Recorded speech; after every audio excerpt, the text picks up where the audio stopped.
So most of you know that one of my hobbies that I've just recently started has been woodworking, and it's been a ride. It's been some, journey that it's brought me to a place of really remodeling my home and building new things that I have never ever done. And so it's been an exciting journey, and growth has been like tremendously fast. There has been some of the things that I have built that have been done in a day, have been done like in 2 hours, have taken 2 months to build, and even longer. It's been a project that I want to share with you today on the stuff that I have built.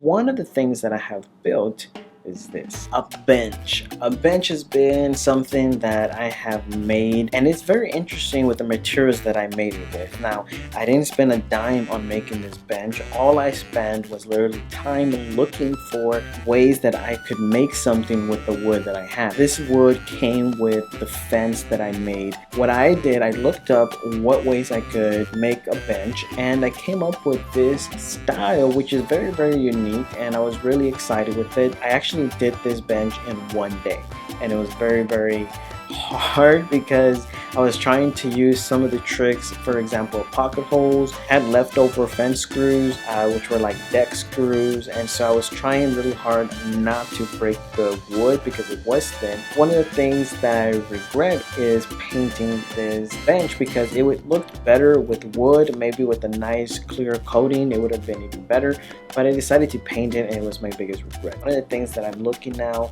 is trying not to paint wood, and if I do, trying really hard to use a roller or use a spray gun, because I really don't know how to use a brush, and I'm learning yet, and so my strokes are not the best. Surprisingly, the next thing is a table. I wanted to know how hard was it really to build a table, and I've been seeing a lot of videos, I've been seeing a lot of ways that I could build, but before I went to a hardware store and bought actually lumber to make a table, I wanted to use again the leftover wood that I had from the fence, and so I used the wood that they had given me, and I put them together, and I came up with this beautiful, amazing bench. And I also integrated with some deck wood as well. This deck wood is usually used for fencing, like a nice garden fence or maybe the side of the decks, but I used it for a different purpose, and that was to get some extra support on the bottom of the table. But mistakenly I overdid it, and it was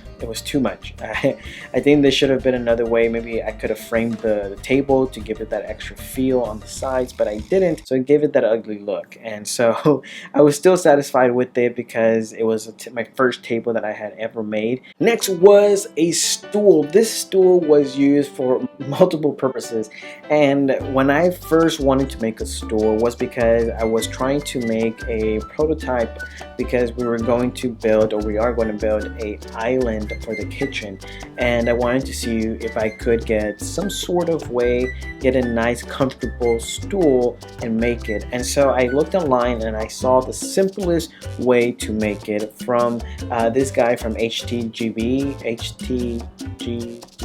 Anyways, so I saw this guy on YouTube and was showing how to make a really fast stool. This was a day build, and it took literally like about 2 to 3 hours to build it. When I was finished with it, I saw there were some flaws because I didn't use the 2x4s that he used on the video. I actually used the deck woods that I had, because I had a bunch of them left over, and so I wanted to use them and not just throw them in the trash. The only thing is that they were a little weak because the chair was a little too long, and they were a little weak in the middle, and that was causing it to bend a little bit, and I didn't feel too safe. So what I did, I reinforced it by doing like the X in the middle.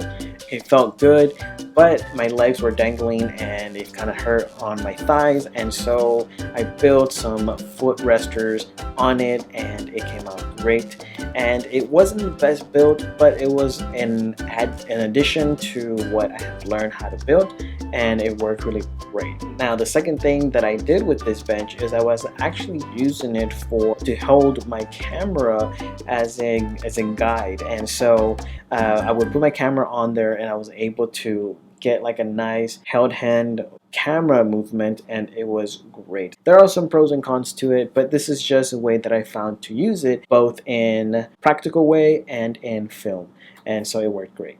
Now, the next one that I'm about to tell you is by far the most challenging of all, and this is the farm door. The farm door was super difficult, but let me go first from the beginning. In the beginning, I was researching, looking on YouTube, looking on Pinterest, just what kind of style I wanted to make, and I came up with a nice style and a nice video that I found from this guy again on YouTube, who had also a blog post that literally went step by step on how to build it. And so it motivated me and inspired me to build a farm door. So one of the challenges that I faced was trying to get this thin door. This actually was my biggest project, and it took about 2 months, and still till today I'm still working on it. But we got the door done, we made it, and it was fantastic. It came out really beautiful. That is pretty much all that I wanted to share with you today with this project of woodworkings. And so I hope that you are again motivated and inspired, and go out there and do some hobbies that you like and enjoy,